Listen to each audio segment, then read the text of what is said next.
esqueci de abrir o slide. Olha só, a ideia é a gente fazer uma retomada, tá? Geral e depois falar de algumas questões da prova. Quer dizer, eu vou trabalhar questões que eu dei na última prova, né? Para vocês terem uma ideia aí de como que vai ser a cobrança. Espera aí.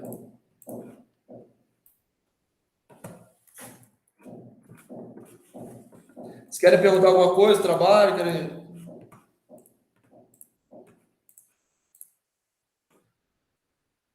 Não, tranquilo.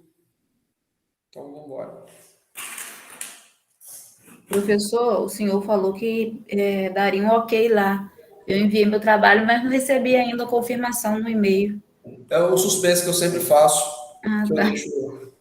Eu vou sim, tá? Então tá bom, Vou obrigada. responder lá. Nada. Eu também enviei, estou aguardando ok.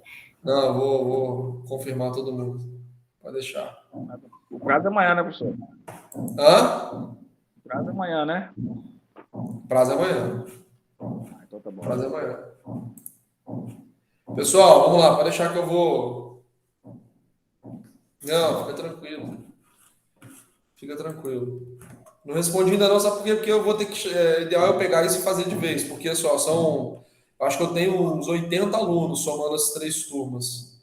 E só tem 19 envios até agora. Né? Então, talvez seja melhor deixar fazer de vez amanhã. Mas fica tranquilo, podem ficar tranquilos, nunca tive esse problema de vocês enviarem e dar uma zebra. Pode colocar gráfico? Não pode. É uma resenha de texto corrido. Fala, Matheus. O meu trabalho ficou um pouquinho grande, tem problema? Cara, grande de que tamanho? Do tamanho que eu vou ter que ficar 2 horas dentro só do seu trabalho? Não, né? Não, dá para ler em 10 minutos. Não, tranquilo. Tranquilo. Bom, você... Só não pode fugir muito, porque foram 80 linhas, né? Professor, eu fiz um de 800 linhas, aí acho que a empolgação pode ter sido demais, né? Mas, para mais, normalmente eu não desconto, não. Principalmente se tiver ok, né? Ô, professor, no caso, você falou que do texto corrido, né? Eu dividi como se fossem tópicos, tipo introdução, desenvolvimento e uma conclusão. Tem algum problema ou tá ok? Não. Eu também fiz assim. Não precisava, mas não tem problema. Agora, gráfico, assim, aí não. Aí já foge bastante do escopo, do modelo, né? De trabalho. A ideia é vocês, principalmente vocês, exercitarem, né, essa escrita, fazerem algum tipo de exposição, né?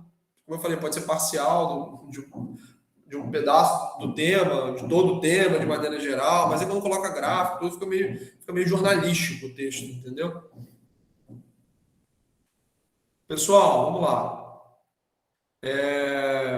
Vamos fazer aqui uma retomada dos tópicos que nós vimos, né?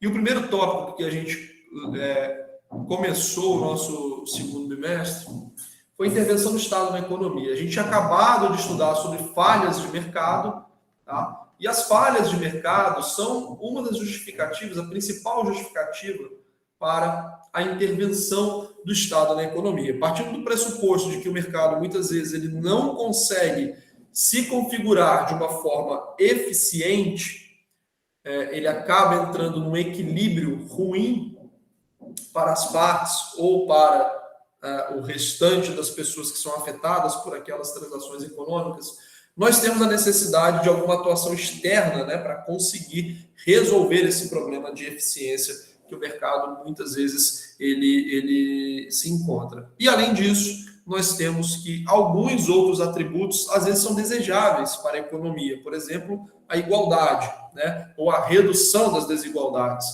Então, o mecanismo de mercado, a maneira pela qual as pessoas interagem livremente, é uma forma fabulosa de produtividade, de eficiência econômica no sentido de geração de bem-estar, de geração de riqueza, mas nem sempre é tão bom assim para promover essa riqueza criada, esse bem-estar criado de forma disseminada na sociedade. Muitas vezes isso pode ficar concentrado em uma parcela menor do tecido social, e aí seria interessante que a gente conseguisse dispersar esse ganho de bem-estar para mais pessoas, né? E aí a gente precisa da intervenção também do Estado para fazer essa distribuição do bem-estar que foi acumulado, tá? Então, o Estado, ele intervém na economia, essa é a realidade. E essa intervenção, ela pode ser feita de duas maneiras, intervenção direta e intervenção indireta.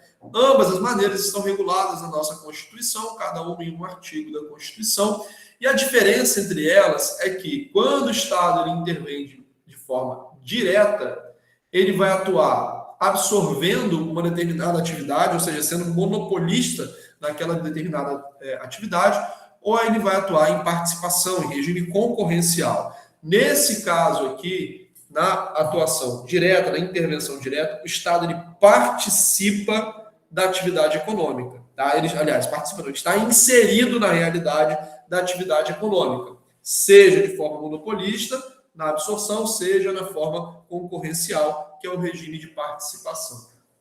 Além disso, o Estado ele pode intervir na economia de forma indireta, que é quando ele não está imerso na atividade, ele não está presente na atividade, mas ele influencia aquela atividade pelo seu poder normativo. E ele pode fazer isso de uma forma mais restritiva, que seria a intervenção por direção, que é quando o Estado dá pouca liberdade aos agentes econômicos, ou por indução, quando ele tenta influenciar nas decisões dos agentes econômicos, ele fornece incentivos, mas ele não quase que obriga, né? Então é uma intervenção uma intervenção menos intensa, uma intervenção mais branda, tá bom? Então são as duas formas de intervenção do Estado dentro da atividade econômica, dentro da economia. E depois que nós falamos isso, nós falamos da macroeconomia. Então, quando o Estado ele faz essa atuação, né, quando o Estado ele intervém na economia, toda intervenção que é gerada, ela é gerada com um objetivo. Ela é gerada visando, né, alguma finalidade. E a macroeconomia é um dos campos em que o Estado mais atua visando uma determinada finalidade. A macroeconomia é aquele ramo da economia que vai estudar os agregados, o somatório das coisas que são feitas, de algumas grandezas, nacionais, como produto, como renda, como desemprego, desenvolvimento econômico, moeda, juros, ou seja, fenômenos econômicos, grandezas econômicas que importam para uma nação, que influenciam toda uma nação. Tá? Então, a macroeconomia é o ramo da economia que estuda esses agregados, essas grandezas, essas medidas nacionais que vão influenciar todo um país. Tá? E quando o Estado ele intervém dentro da macroeconomia, ele normalmente tem 4 grandes objetivos, que é ter um alto nível de emprego, reduzir a desigualdade, manter a estabilidade de preço e induzir crescimento econômico. Normalmente nós chamamos essas quatro finalidades de objetivos das políticas macroeconômicas. E essas políticas macroeconômicas, esses objetivos, macroeconômicos, eles são atingidos por determinados instrumentos, por determinadas formas de atuação na economia. Cada forma dessa, cada instrumento desse, ele normalmente fica dentro de um campo maior. Então, nós temos o campo da política fiscal. Esse campo reúne instrumentos de política fiscal cujos objetivos normalmente têm a ver com esses aqui. Tá? O que é a política fiscal? Nós falamos sobre isso. A política fiscal, ela é toda decisão de receita, toda decisão de despesa ou de gasto do Estado que, de alguma forma, vai influenciar esses 4 objetivos aqui.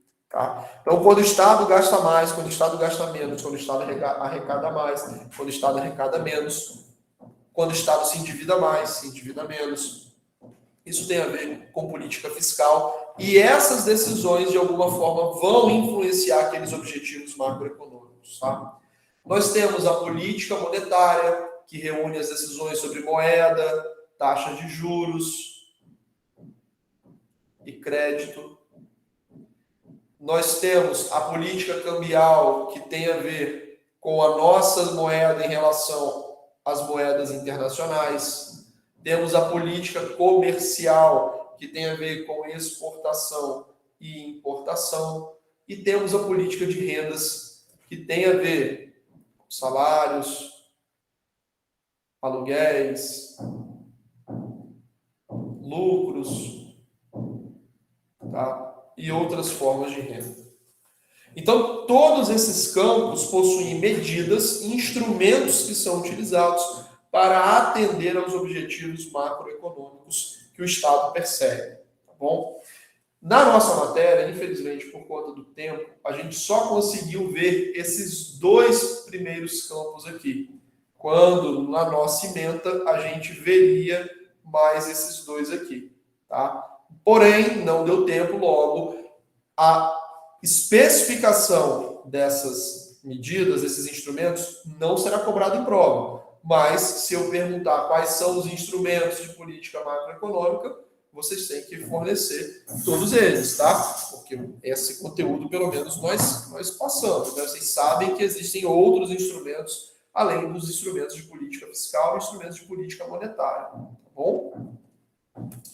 Prosseguindo, ainda dentro do tema de macroeconomia, uma das partes mais importantes da macroeconomia é o que nós chamamos de contabilidade social, que é o sistema contábil que mede a economia nacional. E uma medida que nós analisamos, uma medida que nós estudamos com maior intensidade, com maior afinco, foi uma medida que nós conhecemos muito bem no nosso dia a dia, que é o PIB. O PIB, que é o Produto Interno Bruto, e que representa a produção de bens e serviços finais dentro de uma economia em um determinado ano. Tá? Então, o PIB ele é uma medida de tudo que foi produzido em termos de bens e serviços finais dentro de um país em um determinado período de tempo, que normalmente é trimestral e, consequentemente, ele é aglutinado, ele é contabilizado de forma anual. Tá? Então, o PIB ele é a medida de produtividade, de produção de riqueza de um determinado país. Isso é feito através da medição de bens e serviços finais que foram produzidos dentro de um determinado país, num determinado período de tempo, e ele é medido normalmente de forma trimestral e aglutinado de forma mensal. Tá? Nós falamos também sobre a forma de calcular esse PIB pela ótica da demanda agregada, pela ótica do consumo ou do consumidor, tá?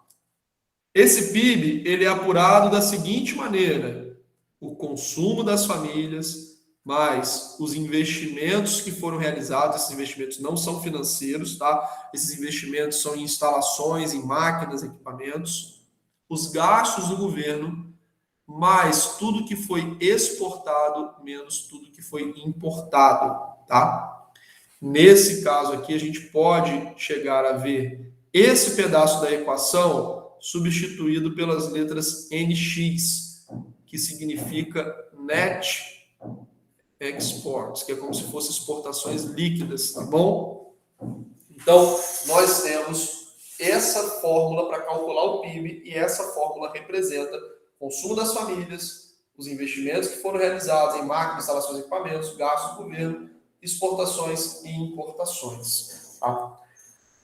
Depois de falarmos sobre isso, nós passamos a analisar os instrumentos específicos dessas políticas. E a primeira política que nós estudamos foi a política fiscal. E dentro da política fiscal, nós falamos sobre justamente as receitas e as despesas, né, os gastos realizados pelos governos. E nós aprendemos que existe um instrumento que disciplina essa relação de obtenção de receitas e disciplina essa relação de gastos, de dispêndios dos poderes, perdão. E essa ferramenta é chamada de orçamento público. O orçamento público ele é um instrumento que é utilizado pelo governo nos seus mais diversos níveis. Então, podem esquecer aqui especificamente o governo federal, para planejar a utilização do dinheiro que foi obtido, ou seja, que foi arrecadado, que são as receitas públicas, e também existe um planejamento, uma discriminação de todas as despesas que serão executadas. Tá? Então, o orçamento ele é uma ferramenta que vai estimar tanto as receitas quanto as despesas. A gente normalmente fica muito focado pelo lado da despesa no orçamento, mas, na verdade, o orçamento ele não é apenas, né, uma ferramenta para analisar despesa, mas também receitas.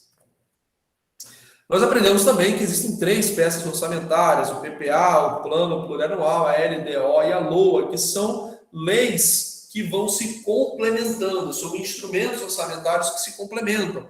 A PPA fica lá em cima guiando de forma geral, norteando de forma geral a elaboração da LDO, que por sua vez vai nortear a elaboração da LOA. Tá? Então nós temos uma espécie de hierarquia entre essas 3 peças orçamentárias e todas essas 3 peças orçamentárias, elas compõem, né, o processo orçamentário que nós temos em um determinado nível de governo. Normalmente aqui a gente está falando de poder executivo, tá? Processo orçamentário, nesse caso aqui, do Poder Executivo, tá bom? A lei orçamentária anual é o que nós chamamos propriamente de orçamento, porque é a lei orçamentária anual que vai determinar a fixação, a estimativa das receitas e a fixação das despesas, tá? Então, a gente fala, o orçamento está sendo deliberado, o orçamento foi aprovado, o orçamento foi promulgado, o orçamento foi emendado. O que a gente está falando, quando a gente ouve, né, sobre isso, a gente está falando de LOA, tá? Lei Orçamentária Anual, beleza? Mas ela não existe sozinha, ela não é uma peça autônoma, ela depende da formulação anterior da LDO, que por sua vez depende da formulação anterior da PPA. Nós falamos também sobre os princípios orçamentários, da unidade, universalidade, anualidade, legalidade, exclusividade, discriminação, publicidade, equilíbrio e não vinculação. Maiores detalhes nós temos dentro das nossas aulas, tá? E aí nós partimos, bom, uma vez que nós já definimos, né, o escopo da política fiscal, que ela tem a ver com receitas e tem a ver com despesas, né? As despesas são de diversas naturezas, e aí não dá para a gente entrar especificamente em cada natureza da despesa. Mas as receitas são mais simples, porque normalmente as principais receitas do Estado, elas são através de arrecadação de tributos e através da composição de dívidas, tá? E o primeiro tópico que nós estudamos foi a tributação. E nós classificamos o tributo como toda prestação pecuniária compulsória que seja expressa em moeda ou em um valor, né, capaz de ser traduzido em moeda, que não constitua sanção, ou seja, tributo, ele não é uma punição, tá? Ele não é criado para ser uma punição. Claro que ninguém quer pagar imposto, não quer pagar taxa, não quer pagar nenhum tipo não quer ter nenhum tipo de contribuição compulsória, porém, eles são criados para não punir as pessoas, né? Isso não, você está sendo punido e aí você vai pagar o imposto. Não, o imposto ele tem o objetivo de arrecadação de dinheiro para o Estado, tá? Ele tem que ser instituído em lei, então existe o princípio da legalidade para a tributação e é cobrado normalmente por uma autoridade designada para aquilo, tá? Então você tem órgãos administrativos vinculados à tarefa de cobrar tributos. Então, cada órgão, normalmente a Receita, né, é o órgão mais abrangente, mas tem outros órgãos que são responsáveis pela arrecadação de determinados tributos. Esses tributos eles podem ser classificados em diretos ou indiretos. Os diretos incidem diretamente sobre riqueza e patrimônio, eles atacam, né, um fluxo de receitas, eles atacam o patrimônio que foi constituído, um estoque de dinheiro acumulado, seja na forma de bens, seja na forma de dinheiro. E os tributos indiretos, que vão incidir normalmente em transações econômicas, como vendas de produtos e serviços. Tá? Além disso, outra classificação possível é entre impostos progressivos, tributos progressivos, regressivos e fixos. Os tributos progressivos são aqueles em que o princípio de capacidade de pagamento, o princípio da capacidade de pagamento, ele é atendido. Então, pessoas que têm maior renda, elas pagam uma alíquota maior. Tá? Pessoas de maior renda, elas pagam uma alíquota maior. Ou seja, quem pode mais, paga mais. Por exemplo, o imposto de renda. Essa forma é uma forma mais justa, né? A pessoa que tem uma capacidade de pagamento maior, consequentemente, ela pode contribuir mais com a manutenção do Estado. Preste atenção que essa progressividade tem a ver com alíquotas mais altas conforme a riqueza aumenta. Não é que ele está pagando mais porque a base de contribuição é maior, né? Porque a pessoa que ganha 100 mil reais e paga 10% paga mais que aquela que ganha 10 mil e paga 10% também. Mas não, a ideia é ter uma pessoa de 100 mil pagando 30 e a pessoa de 10 pagando 10, tá? Então, é o princípio da progressividade. Conforme a renda, a riqueza sobe, a alíquota incidente também é maior.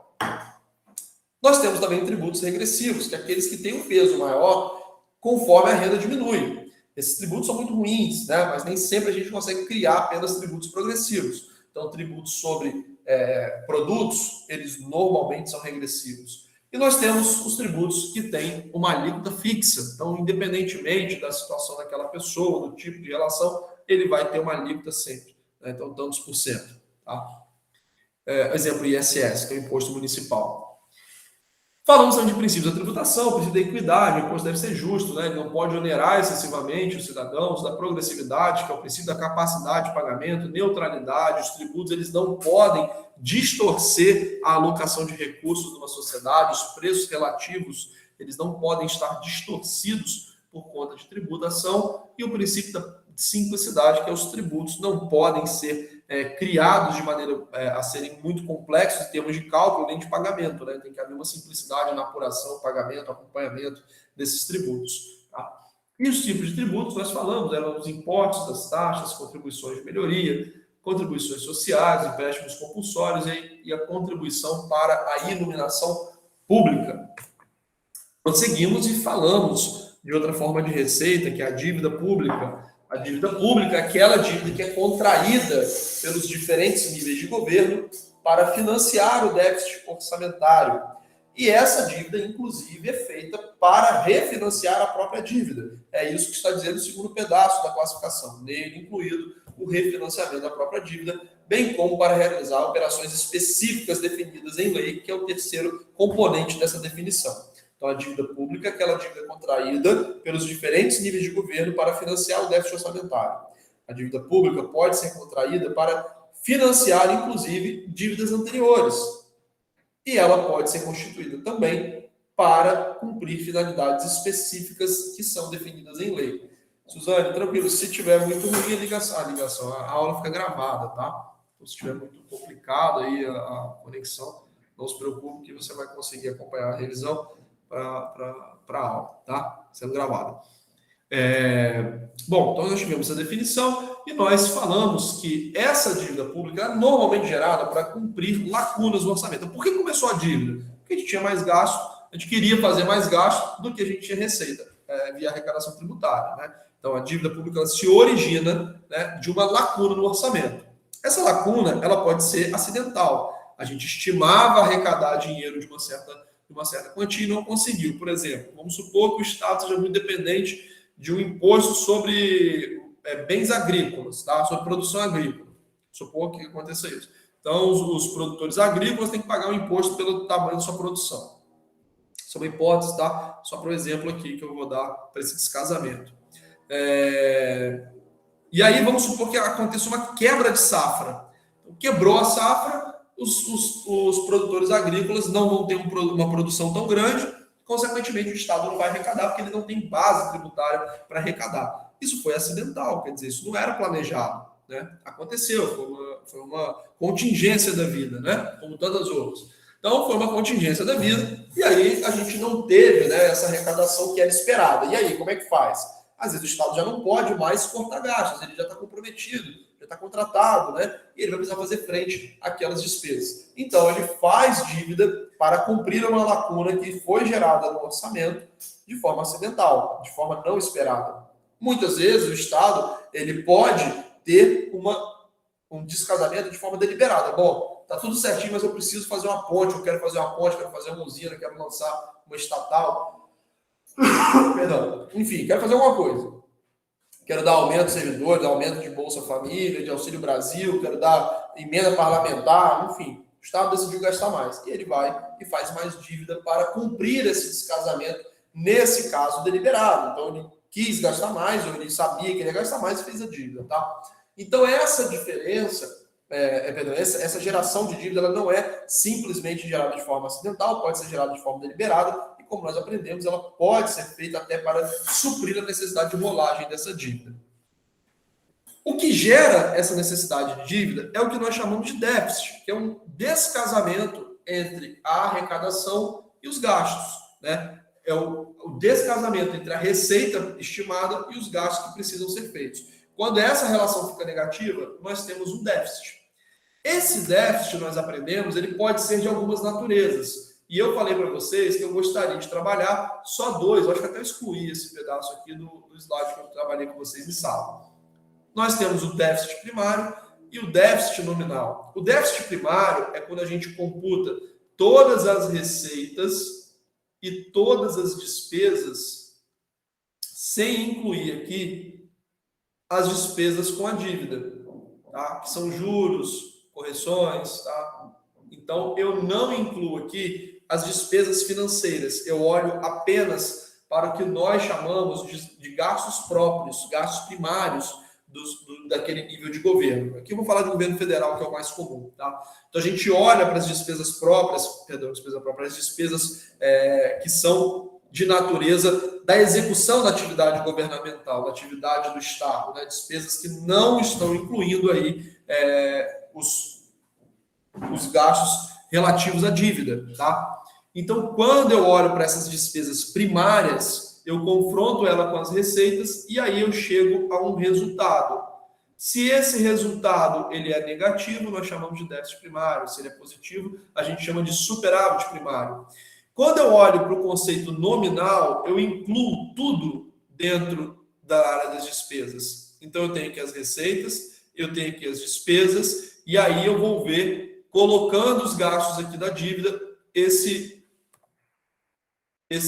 essa finalização aqui, qual vai ser o resultado nominal final, tá? E aí é isso que nós chamamos de necessidade de financiamento do setor público, NFSP. É isso que o Estado vai precisar complementar na forma de dívida, tá? No final do ano, é isso que ele vai ter que fazer de nova dívida para poder cobrir, né, esse descasamento que existe entre receitas e despesas. Então, o conceito primário, ele não inclui despesas financeiras, enquanto o conceito nominal inclui tudo dentro da conta, tá bom?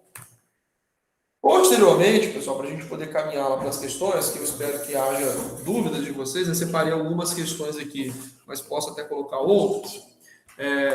Posteriormente, nós encerramos esse caminho da política fiscal. Então, nós falamos do orçamento, falamos de tributação, falamos de dívida pública, tá? Encerramos a parte fiscal e entramos na parte monetária.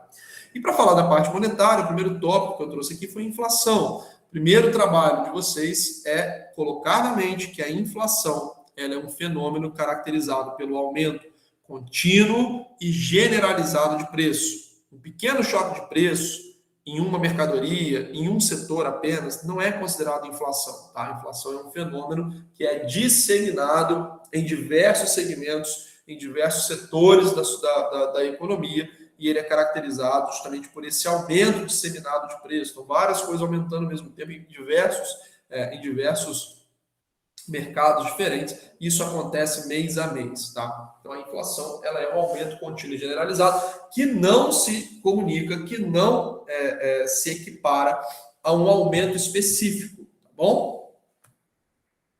Nós falamos que existem algumas fontes de inflação, né? Nós temos a inflação que é gerada pela estrutura de mercado, pelo grau de economia, o grau de abertura, econômica de um país, ou seja, existe concorrência ou não, internamente e internacionalmente. Porque se não existe concorrência, o repasse de preço ele é muito mais fácil, né? Então, se não existe concorrência dentro de um setor, ou não existe concorrência com o mundo inteiro, é muito mais fácil você repassar os custos que você teve, que determinados produtores tiveram aumentados, né? Os custos aumentaram e eles conseguem repassar com facilidade. Em setores monopolistas, setores oligopolistas, tá? Ou quando nós temos um país fechado e aí nós somos obrigados a absorver o aumento de custos que está havendo dentro daquele país, tá? Normalmente isso aqui tem a ver com uma inflação. Aliás, não vou falar isso, mas vamos seguir. A estrutura das organizações sociais e o desequilíbrio do setor público são outros dois fatores que contribuem. A estrutura das organizações sociais consegue pressionar, ou seja, as organizações sindicais, perdão, conseguem pressionar, por exemplo, no aumento de salários. Os aumentos de salários, eles significam aumento de custos para as empresas. Se essas empresas tiverem facilidade em repassar seus aumentos de custos, elas aumentam os preços dos seus produtos, que vai gerar uma defasagem salarial, que vai gerar um aumento de custo, e uma pressão por novos aumentos, etc, etc. Mas como eu falei para vocês, no longo prazo, o que vai gerar essa inflação contínua ao longo de diversos anos será a injeção de dinheiro dentro desse sistema. Porque a inflação no longo prazo, ela é simplesmente a perda do poder aquisitivo da moeda que circula naquele país. Isso só é possível quando nós temos moeda sendo colocada dentro daquele sistema econômico de forma abundante, né? E isso normalmente tem a ver com algum tipo de falha na política econômica do governo e algum tipo de desequilíbrio do setor público. Então, o desequilíbrio do setor público, ele normalmente é o combustível de longo prazo da inflação. Porque se a gente considerar uma inflação pelo lado da demanda, uma inflação pelo lado da oferta, que não tenha a injeção de dinheiro continuada, uma hora aquilo vai se estabilizar, uma hora aquele mercado vai entrar em equilíbrio, tá? Agora, se a todo momento a gente tem uma injeção de dinheiro, e só quem pode fazer isso é o Estado, né? Porque ele é o controlador da moeda, ele é o controlador do juro da economia. Então, se o Estado ele continua injetando dinheiro, se ele continua relaxando os juros da economia, isso gera mais injeção de dinheiro, nós teremos essa inflação a longo prazo e cada vez mais danosa à população. Porque nós estudamos que a inflação ela tem impactos na vida do povo. Por exemplo, o impacto mais rápido é a redução do poder aquisitivo. Tá? A redução do poder aquisitivo causada pelo fato de que o mesmo dinheiro ele não é capaz de comprar a mesma quantidade de bens depois de algum tempo. Então, eu tinha R$100 antes você fazia uma determinada compra no supermercado e agora você não compra mais aquela quantidade de bens, porque os preços, de maneira geral, subiram. Né? Então, se você ganhava R$10.000, você tinha um padrão de vida, se você não aumentou o seu rendimento 5 anos depois, você vai ter esses R$10.000 comprando, tendo acesso a menos coisas. Tá? E essa redução do poder aquisitivo, às vezes, ela acontece de maneira mais forte numa determinada parcela da população. Então, nós temos parcelas da população que são mais afetadas por essa perda de poder aquisitivo. Determinadas parcelas da população, elas sofrem mais o efeito da inflação e, normalmente, é a população mais pobre. Tá? Então, a inflação ela tem um alto impacto em pessoas de menor poder aquisitivo.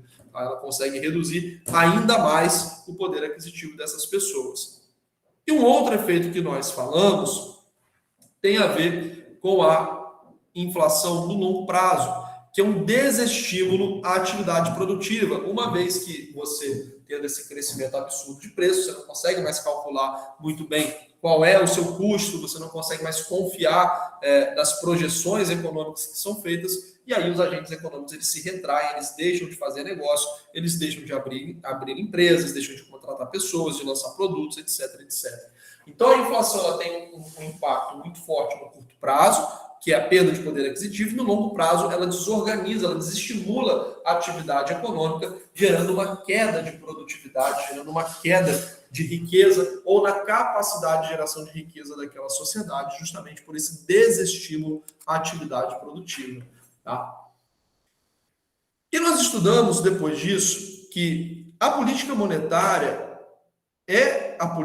são os instrumentos reunidos pelo governo para justamente tentar coordenar, combater essa inflação. Lembre-se que quando nós falamos lá...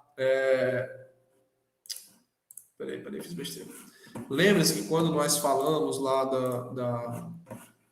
dos objetivos macroeconômicos, um dos objetivos era a estabilidade de preços. Então, o setor público ele tem interesse, né, em manter a inflação sob controle. Como que ele faz isso? Através da política monetária, que é a política executada pelo governo que tem a ver com a moeda, com os juros e com o crédito. Foi justamente essa, né, a nossa definição de política monetária logo depois daquele slide em que travou a nossa explicação. Então, a política monetária é um conjunto de medidas tomadas pelo governo, que normalmente é executada pelo Banco Central, que vão afetar moeda, taxa de juros e crédito numa economia, né? E aí nós aprendemos toda aquela história lá, da história da moeda, a função da moeda, o papel do Banco Central nessa regulação, o papel dos bancos, tá? E nós temos o Banco Central com alguns instrumentos, né, como a emissão de moedas, depósitos compulsórios, o open market e as operações de redesconto, né? Que essa matéria está mais fresca na cabeça de vocês, nós tivemos 2 aulas para falar delas, né? E nós aprendemos sobre a taxa de juros Selic, a taxa de juros que é a taxa de juros básica, e nós aprendemos também por que ela é chamada de taxa básica de juros, né? Porque a partir dela são construídas todas as outras taxas.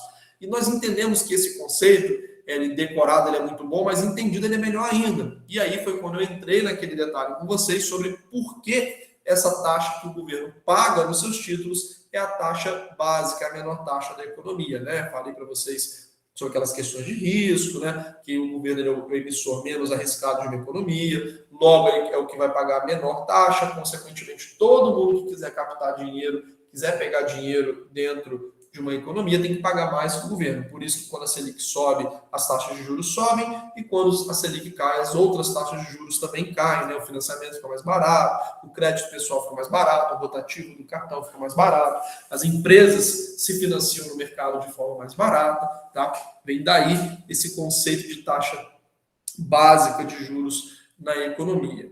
E como nós aprendemos, né, aquela relação entre a taxa de juros e o dinheiro, nós aprendemos que quando a taxa de juros ela sobe, o dinheiro em circulação cai. Consequentemente, eu consigo controlar a inflação, né, porque eu tenho menos dinheiro circulando na economia, disputando bens, esses preços eles se acomodam, ou eles podem cair, ou eles podem reduzir o seu nível de crescimento. Por outro lado, quando essas taxas de juros caem, mais dinheiro vai para a economia. Consequentemente, nós temos um aumento da inflação se a produtividade que nós temos na economia não acompanhar esse aumento de dinheiro que está entrando no sistema por via desses juros baixos. Tá?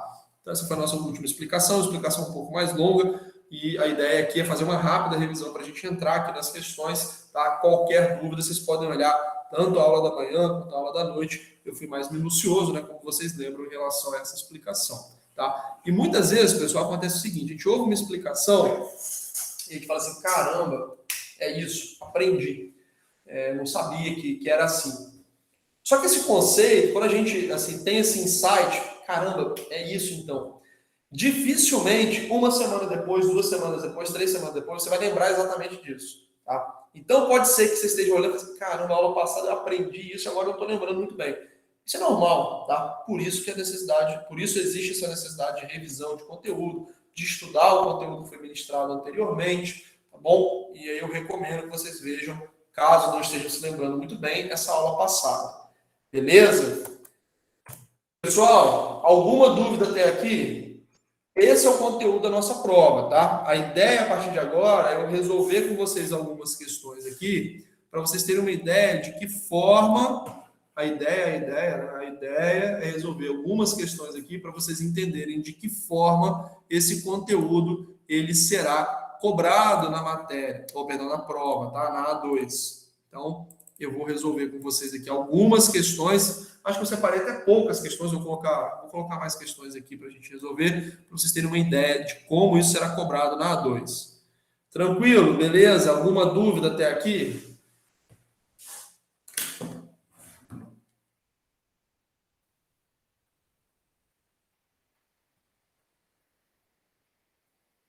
Não? Tem mais gente prestando atenção na aula? Pode me responder se tem alguma dúvida até aqui. Sua Ângela. Matheus, beleza? Tá bom.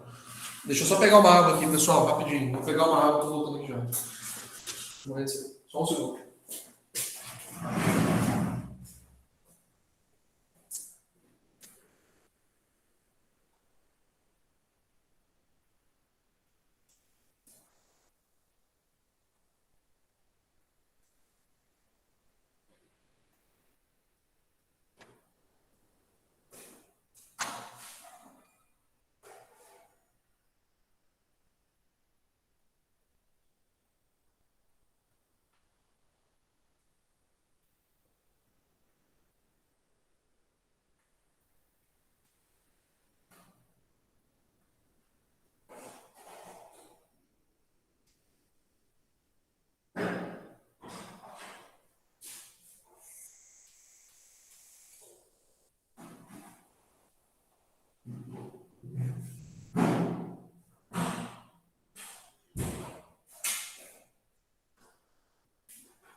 Bora lá. Eu tenho que comer um pedacinho de bolo de aipim com coco, muito bom, recomendo aí. Fora do pão. Quem quiser comprar.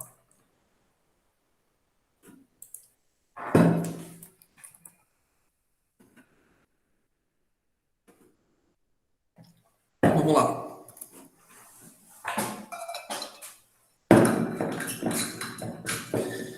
Olha só. Primeira questão. Todas as nossas questões, provavelmente, se não todas, a maioria, serão de casos práticos, tá? Então, vocês vão estar diante de uma notícia de jornal, ou de uma notícia, tá?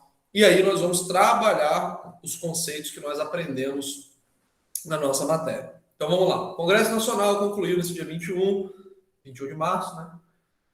A aprovação do orçamento de 2021. Estão previstos, olha só, em março nós aprovamos o orçamento de março de 2021, aprovamos o orçamento de 2021, né? Para você ver como é que o Brasil leva a sério as próprias leis que a gente cria, né?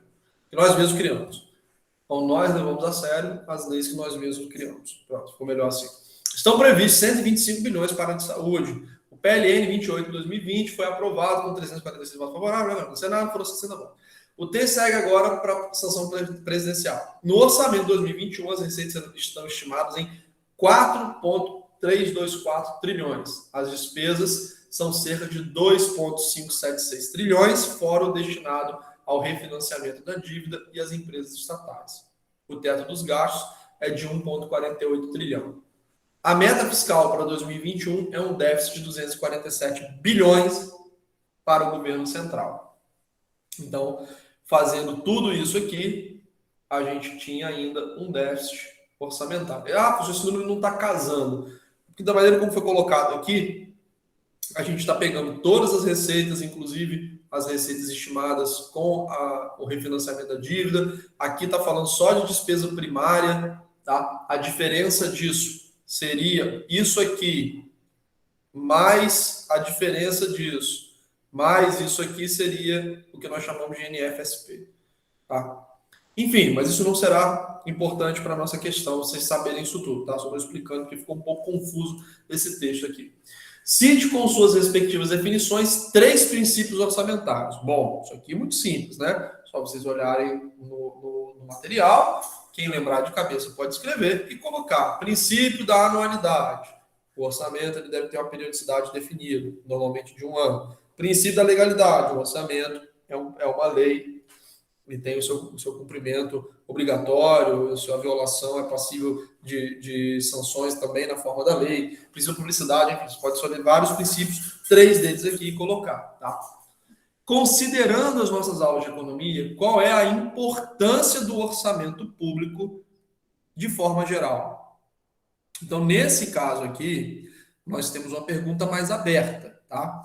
Tem resposta material? Acho que sim. Mas é mais um entendimento. Eu acho que é mais uma questão em que vocês podem colocar o entendimento de vocês. Bom, o orçamento ele é uma forma de controlar o gasto público, de disciplinar, de dar previsibilidade, de planejar o gasto público, de evitar o desperdício de dinheiro, evitar a formação de dívidas, uma vez que a gente tem previsibilidade. Mas tem uma série de coisas que a gente poderia colocar nessa segunda opção. Normalmente, quando as questões tiverem itens, um dos itens será para vocês colocarem alguma coisa do material e o segundo item vai ser uma questão mais aberta. Professor, qual que é o gabarito oficial? Não tem gabarito oficial, tá? O que tem são formas erradas de responder. Com certeza. A forma certa, você tem várias maneiras de fazer, tá? Só um segundinho, pessoal, rapidinho.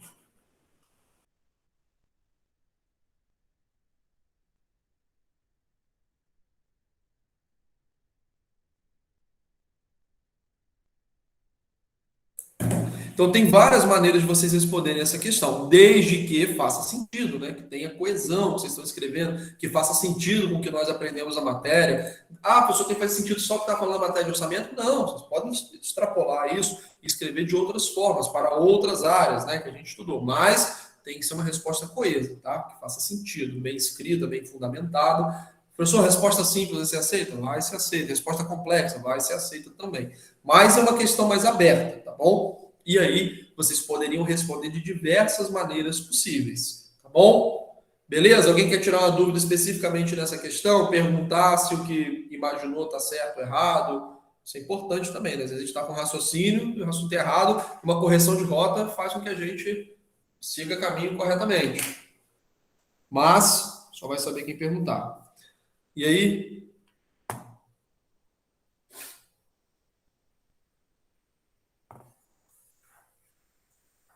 Bom, então prossigamos.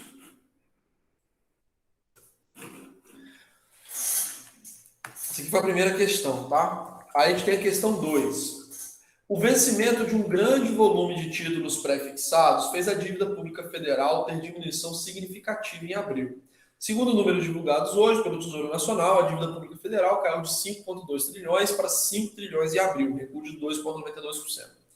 E aí tem alguns detalhes aqui, né, sobre a dívida pública. E aí eu falo, na letra A. Na questão 1, nos deparamos com a notícia sobre um alto déficit previsto para as contas públicas de 2021. Que tinha sido esse aqui, né?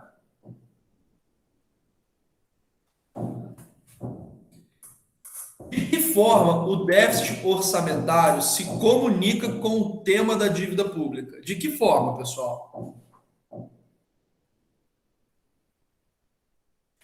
De que forma o déficit orçamentário ele se comunica com o tema da dívida pública?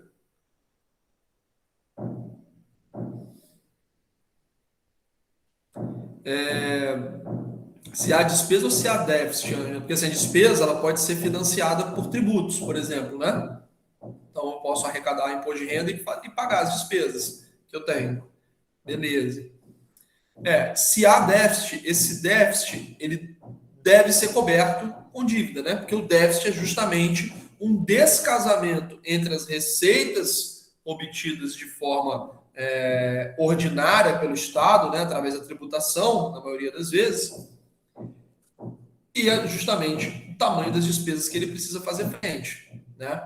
Então, a comunicação do déficit orçamentário com a dívida é que justamente a dívida ela é feita para cobrir um déficit anterior. Então, a dívida perfeita. Se há déficit, há dívida. Beleza? Porque a dívida, mas aí tem que ter uma explicação mais elaborada, né? Porque a dívida pública ela é constituída para sanar um déficit orçamentário, para sanar essa diferença entre receitas e despesas que é observada no orçamento, tá? Seja de forma deliberada, seja de forma acidental, tá bom? Então essa é a junção das duas coisas. Essa questão aqui é uma questão mais fechada, né? É uma questão mais fechada, não tem muito para onde ir para responder. Mas a letra B permite a vocês colocarem aqui uma série de coisas que, novamente, vai ter N respostas corretas, tá? Há algum perigo no excesso de endividamento do Estado? Aí, rapidinho, o Rodrigo colocou aqui no chat, dívida é receita. Sim, a dívida é uma das formas de receita, sendo que é uma receita, né, realizada para cobertura de um descasamento que ocorre entre as receitas obtidas via tributação, por exemplo, e de outras naturezas que não a dívida, versus as despesas que estão previstas. Tá? Então, ela é uma receita que vem socorrer, né, a ausência, quer dizer, o descasamento que aconteceu. Tá? Porque às vezes pode gerar dúvida assim, professor, Ângela, você ia falar alguma coisa? Pode falar. No caso, a receita seria a venda dos títulos da dívida pública, né? Isso aí. Porque às vezes pode ficar assim na cabeça, professor, você está falando que dívida é receita, mas a dívida, ela não é uma se ela é uma receita, como é que está tendo descasamento? Porque, na verdade, essa receita ela é feita em um segundo momento. Você tem aqui as receitas que normalmente são tributação, tá? E normalmente são recursos extraordinários, como, por exemplo, privatização, privatizações, sentenças judiciais que o Estado recebe, né, condenações de pessoas em face do Estado, sentenças judiciais e outras coisas que não são recorrentes ou que o Estado não tem, às vezes, uma previsibilidade. Tá? Ele vai pegar isso e vai confrontar com as despesas. E nas despesas tem tudo que vai ser desembolsado pelo Estado. Quando ele olha para isso aqui, ele vai, às vezes, apurar o que a gente chama de déficit, que é esse lado aqui ele está maior do que esse aqui. Peraí, assim fica assim confuso. A despesa, ela está maior do que a receita, tá? Então ele observa que existe um déficit.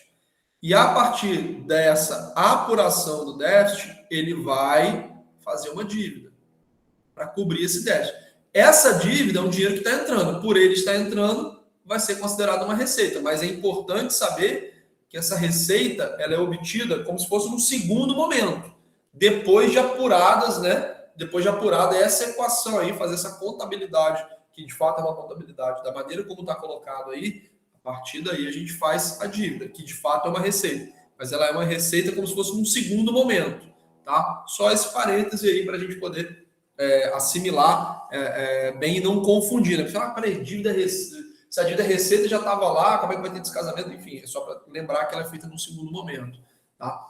E a segunda pergunta é a seguinte: há algum perigo no excesso de endividamento? Exatamente.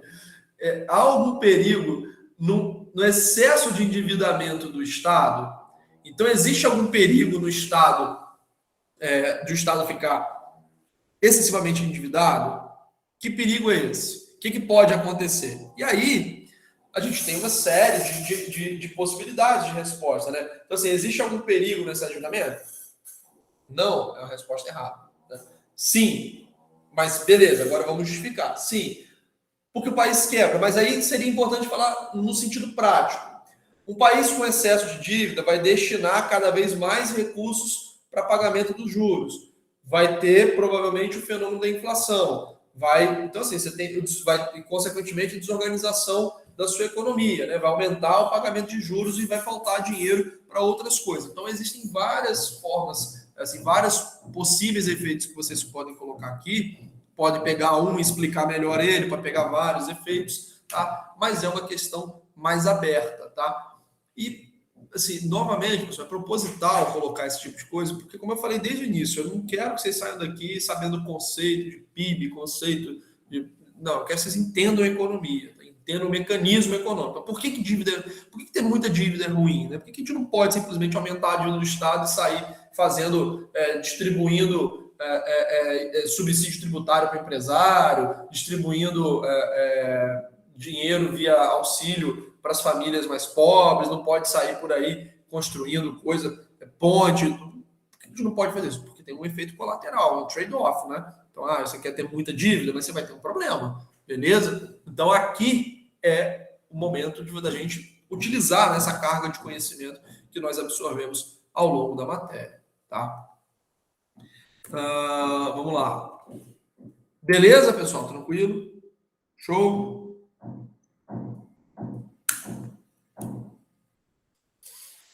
Então tá. Bom, vamos lá então agora para a terceira questão.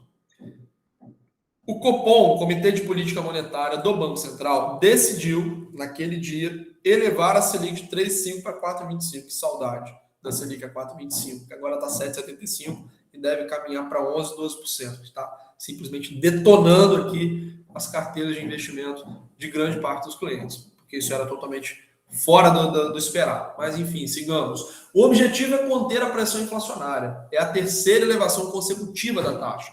A decisão já era esperada naquele momento, né? Depois que a vaca foi para o brejo, o mercado começou a prever, né, um aumento do Selic. Os economistas avaliam que o aumento da taxa continuará este ano. A previsão é que a Selic termine em 2021 em 6,25. Já mudou, né, completamente.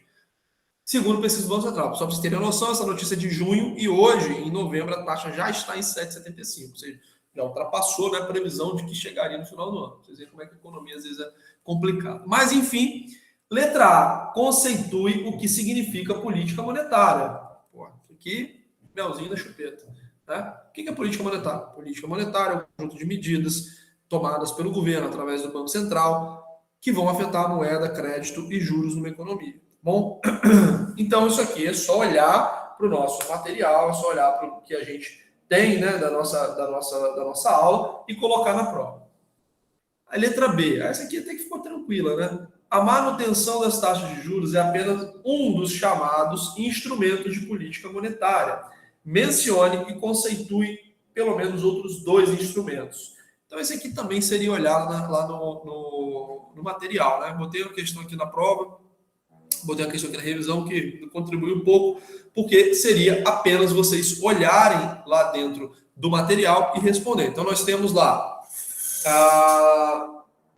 a manutenção, a taxa de juros, né? É um instrumento, os depósitos compulsórios, o open market,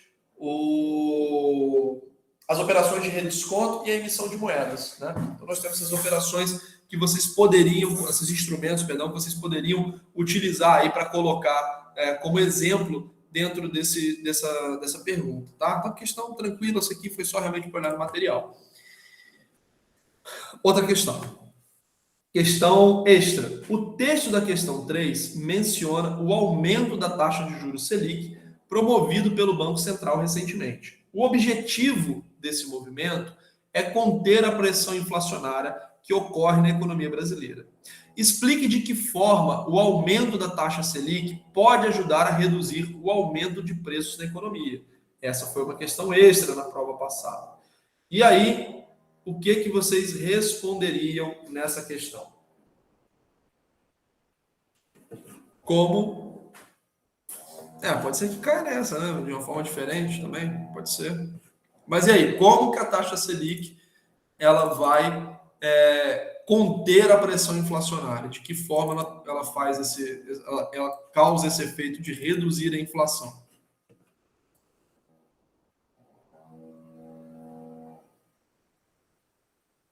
Bom, melhor falar do que escrever. Vai lá. Eu botei que influencia nas taxas dos outros bancos e acaba desestimulando o crédito, né? No caso, a tomada de empréstimos ou uso de cartão de crédito, qualquer coisa relacionada ao empréstimo, né, pelos bancos, o que faz o consumo diminuir. Com isso, a gente vai ter o efeito aí da redução da inflação por conta da queda da demanda, com menos dinheiro circulando no mercado. Show de bola, perfeito. É isso aí. Então, tendo essa questão na prova, você já tem a resposta aí perfeita para ser colocada. A Ângela descreveu perfeitamente de que forma a taxa de juros ela tem influência dentro da inflação. Uma vez que nós temos um aumento de taxa de juros, nós temos esse resfriamento da economia, né, que se dá principalmente pela via do crédito, que deixa de aumentar, geralmente se contrai, fica mais atrativo para o investidor deixar o dinheiro parado e para o tomador de dinheiro fica mais custoso tomar um empréstimo. Consequentemente, nós temos uma redução dessa injeção de dinheiro na economia. E nós sabemos que quando esse dinheiro ele para de ser injetado na economia, a gente quebra essa cadeia de eventos que leva à inflação. Tá? Perfeita a explicação da Ângela, é justamente essa, né, a resposta de que forma a taxa de juros ela tem esse efeito de conter o aumento de preços. Show de bola, Ângela, parabéns. Meus parabéns, resposta muito boa mesmo, tá? E seria isso, ganharia nota aí máxima na questão, tá? Porque você pegou de maneira inclusive, como é que fala? Meu Deus do céu, maneira... Caraca, bicho, me deu um branco. Eu tava falando tão bonito, elogiando aqui, perdi, esqueci a palavra no meio do caminho. Progressiva? É mais ou menos, eu esqueci o nome que eu ia falar, não era exatamente, mas é justamente essa ideia, né? Você fez de maneira... Caraca, bicho. Você entendeu, né? Você seguiu o caminho certinho aí para construir a resposta de maneira, caraca, coordenada, né? Coordenada, né? Temporal também, não é nesse sentido, né? Você encadeou bem a sua resposta, né, da maneira correta. Desde o início do argumento, né, desenvolveu ele e concluiu de maneira a coordenar todos os pontos corretamente. Temporalmente corretamente. Né? De forma temporalmente correta. Tá? Parabéns, muito bom mesmo. Vamos agora para a última questão que eu separei, né? Vai acabar essa aula cedo aqui. Achei que a gente fosse ter mais perguntas durante a aula. Vamos lá. O IPCA, que é o Índice de Preço do Consumidor Amplo, a inflação oficial do país, acelerou 0,83 em maio, após fechar 0,31 em abril. A maior taxa para o mês desde 1996. O indicador acumulado de 3,22 no ano e de 8% nos últimos 12 meses. Com isso, a inflação fica acima da média. Né? O grupo de alimentação o grupo de alimentação e bebidas, que já havia tido alta de 0,4, registrou inflação de 0,44 em maio. Os preços da alimentação no domicílio desaceleraram, frente a abril, quando havia tido alta de 0,47. Essa desaceleração foi causada especialmente pela queda nos preços das frutas, da cebola, do arroz. Já as carnes continuam a subir e acumulam aumentos de 38% em 12 meses. No texto, somos informados sobre a variação de preço em alguns produtos específicos. Caso estivéssemos analisando isoladamente o aumento de preço da carne, poderíamos considerar essa variação como inflação? Justifique. Então, se eu estivesse olhando só para a carne, eu poderia chamar isso de inflação? Sim ou não? Por quê?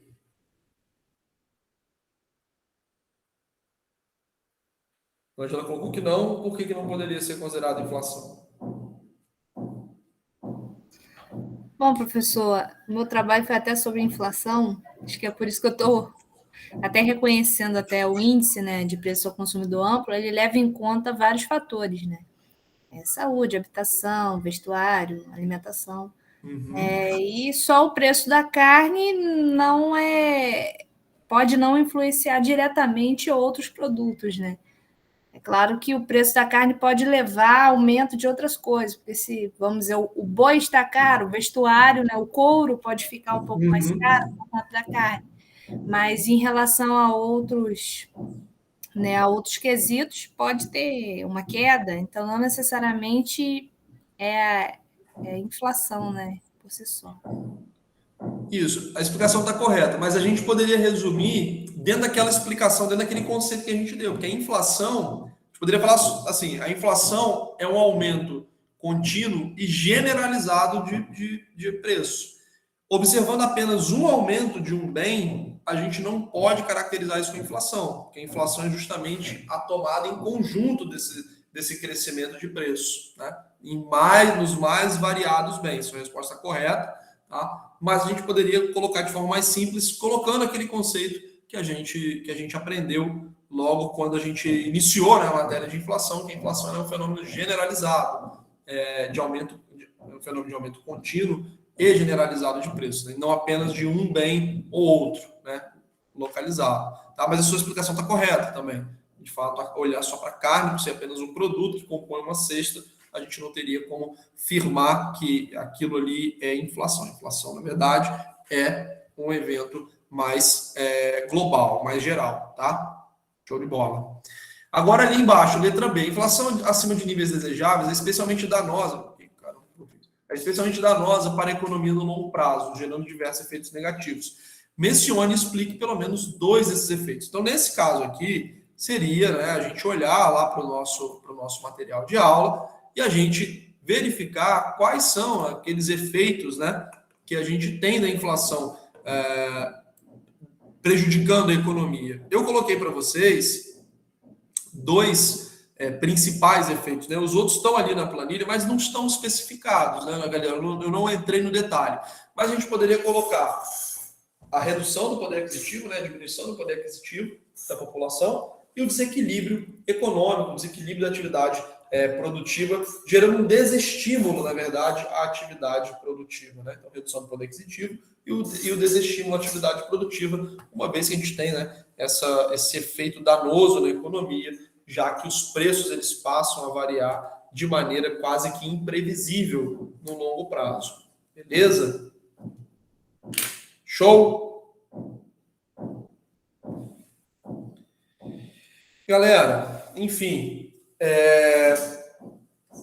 essas foram as questões que eu separei, tá? Para a gente poder trabalhar aqui, para vocês terem uma noção de qual vai ser a pegada da prova. Então, vocês vão se deparar com uma notícia de jornal, né, um caso prático, a gente pode colocar assim, que tem a ver com a matéria que nós estudamos, e a partir daí vocês vão ter que tratar dessa matéria, do enunciado, né, falando, seja do conceito, seja de aspectos desse conteúdo que estão no nosso material, seja pelo entendimento de vocês, pela compreensão de vocês desse conteúdo frente ao contexto econômico, frente ao todo. Tá? Então, as questões serão todas discursivas, todas nesse modelo, que vão envolver, misturar material que nós trabalhamos em sala, mais questões a serem resolvidas e respondidas com as suas próprias palavras, obviamente baseado no que nós aprendemos.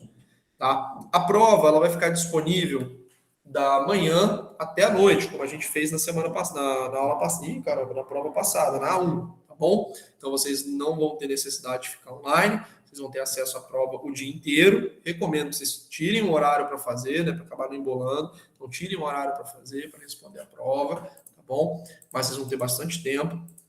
E, obviamente, quem for aprovado na A2 não tem necessidade de seguir para A1, tá? Não tem necessidade para A1, para A3, tá? Então, assim, espero que todos estejam nessa condição de finalizar a caminhada na nossa matéria na A2, tá? E aproveito esse fato até para desejar para vocês. Provavelmente a gente não vai se ver, talvez a gente se veja amanhã, né? Vou fazer o máximo para dar um pulo lá, para falar com quem estiver lá no Papo Quente. Não sei se eu consigo, mas vou tentar. Mas com quem eu não falar amanhã, provavelmente hoje deve ser o nosso último contato ainda nesse semestre. Eu queria agradecer a participação de vocês, agradecer a interação de vocês. É uma turma relativamente... A turma no papel não é pequena, mas a turma que acompanha a matéria, que vem acompanhando o semestre inteiro, é uma turma relativamente pequena, mas vocês foram sempre muito participativos, né? Sempre interessados no conteúdo.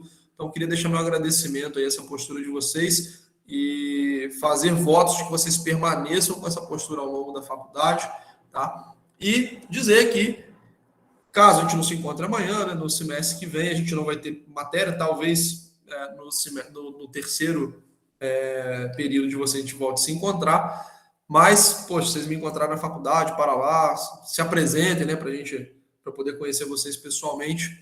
Tá bom, pessoal? Um excelente fim de ano aí para todo mundo, uma excelente prova para vocês. Obrigado. Hoje não tem presença, tá? Hoje não tem presença, então vocês estão dispensados. Beleza? Um abração para vocês. É a melhor turma de primeiro período. Obrigada por tudo, professor. Queria só fazer mais uma pergunta sobre o trabalho. O senhor vai querer referência? Vou. Referência não precisa ser na BNT, mas referência sim. Tá bom, então. Aí, no caso mesmo, é só a resenha, referência e o nome embaixo. Isso aí. E o título é bom, o título. Título também? Tá bom. Obrigada por tudo. Esse é o título geral, né? Inflação. Você falou fez inflação. Né? Sim. Com algum aspecto específico do trabalho. Tá bom, então, professor. Deus abençoe. Obrigado por tudo. Até o terceiro. Obrigado, valeu. Professor, você vai estar dando um retorno sobre se chegou no seu e-mail ou não? Vou. Até amanhã. Até amanhã eu dou, porque eu recebi muito pouco trabalho. A maioria da galera manda em cima da hora. Então eu vou deixar para entrar para salvar isso de uma vez só. E responder a vocês, tá bom? Mas fica tranquilo, qualquer problema no envio dá tempo da gente resolver.